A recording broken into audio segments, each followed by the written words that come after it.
Fall River, Massachusetts, a growing industrial town in the late 19th century. Known for its bustling textile mills and tight-knit communities, Fall River appeared to be the picture of New England charm.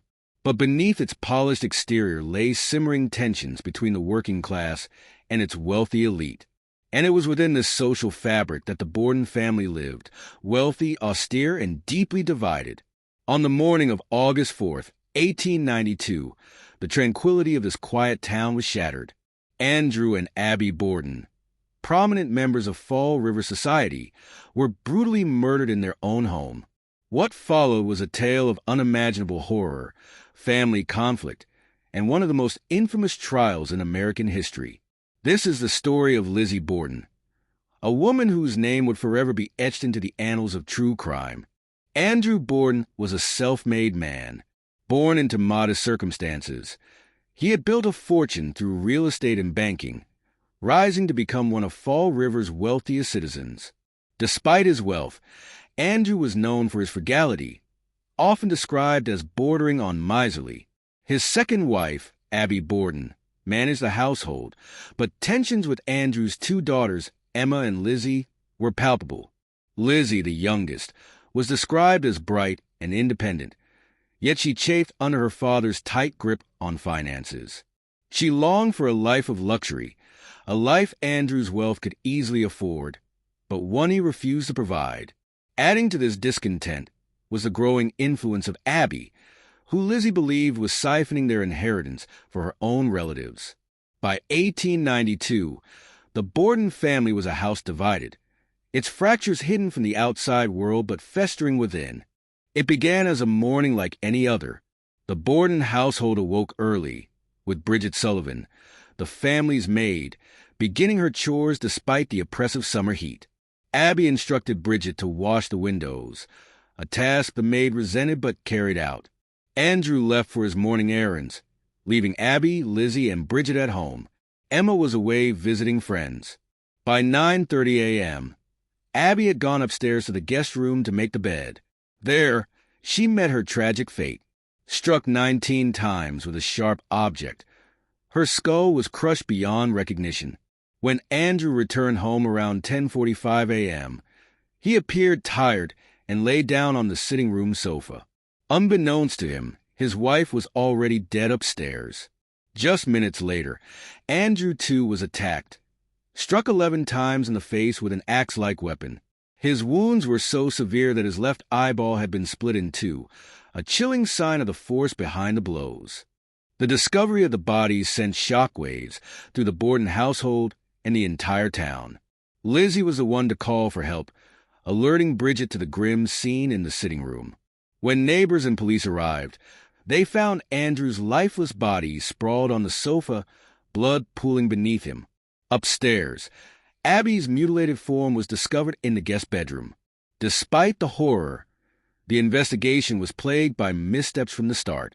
Fall River's police force was ill-equipped to handle such a gruesome crime. The crime scene was contaminated by curious neighbors and officers alike. No fingerprints were taken, and key pieces of evidence were overlooked. Yet, one thing became clear. The brutality of the murder suggested a deep personal motive, and suspicion quickly turned to Lizzie. Why Lizzie?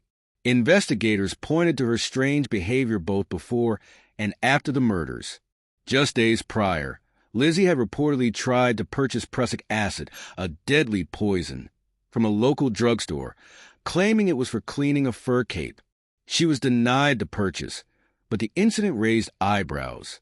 On the day of the murders, Lizzie claimed she had been in the barn looking for fishing sinkers while her father was killed.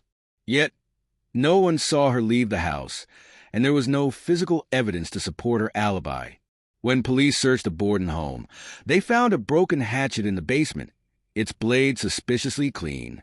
Though no blood was found on Lizzie's clothing, witnesses later testified that she had burned a dress in the stove shortly after the murders, claiming it was stained with paint. On August 11th, just 1 week after the murders, Lizzie Borden was arrested and charged with the killings. Her arrest sent shockwaves across the nation. For many, the idea of a well-bred, church-going woman committing such a violent crime was unthinkable. Others saw Lizzie as the only plausible suspect, given the lack of forced entry and the fractured relationships within the household. The media latched onto the story with fervor, painting Lizzie as both a cold-blooded killer and a victim of circumstance. Headlines screamed her name, and the public eagerly devoured every detail of the case. Fall River became the epicenter of a sensational trial that would grip the nation. In June 1893, the trial of Lizzie Borden began in New Bedford, Massachusetts, drawing crowds from across the country. Dubbed the Trial of the Century, it was the first major court case in American history to capture national attention through extensive press coverage. Every day, reporters packed the courtroom, sketching scenes and sending dispatches to their readers. Lizzie's defense was led by former Governor George D. Robinson, whose strategy hinged on portraying her as a respectable, devout woman incapable of such savagery. The prosecution, however, painted a darker picture, one of resentment, greed, and a motive rooted in family conflict. The prosecution presented circumstantial evidence, pointing to Lizzie's strained relationship with Abby and Andrew as a motive. They highlighted her peculiar behavior and the discovery of a broken hatchet in the basement, believed to be the murder weapon. Witnesses recounted Lizzie's calm demeanor during the discovery of the bodies, a response some found unsettling. Bridget Sullivan, the family's maid, testified that she had heard nothing unusual during the murders, further muddying the timeline of events. Meanwhile, the defense seized on the lack of physical evidence directly linking Lizzie to the crime. The prosecution had failed to find blood on her clothes or any clear forensic proof tying her to the murders. In an era before advanced forensic science, this was a significant hurdle. One of the most controversial pieces of evidence involved Lizzie's alleged destruction of a dress. Days after the murders, Lizzie was seen burning a blue dress in the kitchen stove, claiming it was ruined by paint. The prosecution argued that this was an attempt to destroy evidence, suggesting that the dress had been worn during the murders. The defense countered by emphasizing the lack of blood on Lizzie immediately following the killings. With no witnesses to confirm whether Lizzie had indeed worn the dress on the day of the crime, the jury was left to grapple with this ambiguous evidence. After a trial that lasted nearly 2 weeks, the case was handed to the jury. For more than 90 minutes, they deliberated, weighing the evidence and the character of the accused. Then, on June 20th, 1893, the verdict was announced, not guilty. The courtroom erupted in applause, and Lizzie was overcome with emotion. To her supporters, the verdict was a triumph of justice. To her detractors, it was proof that wealth and social status could buy freedom. Lizzie walked out of the courtroom a free woman, but her life would never be the same. Though acquitted, Lizzie Borden's life after the trial was far from peaceful. She and her sister Emma moved into a larger home in Fall River, which Lizzie named Maplecroft. Despite her newfound freedom, Lizzie was ostracized by the community. Friends turned away, whispers followed her wherever she went, and even her church shunned her. In 1905, tensions between Lizzie and Emma reached a breaking point. Emma moved out of Maplecroft, leaving Lizzie to live the rest of her life in solitude.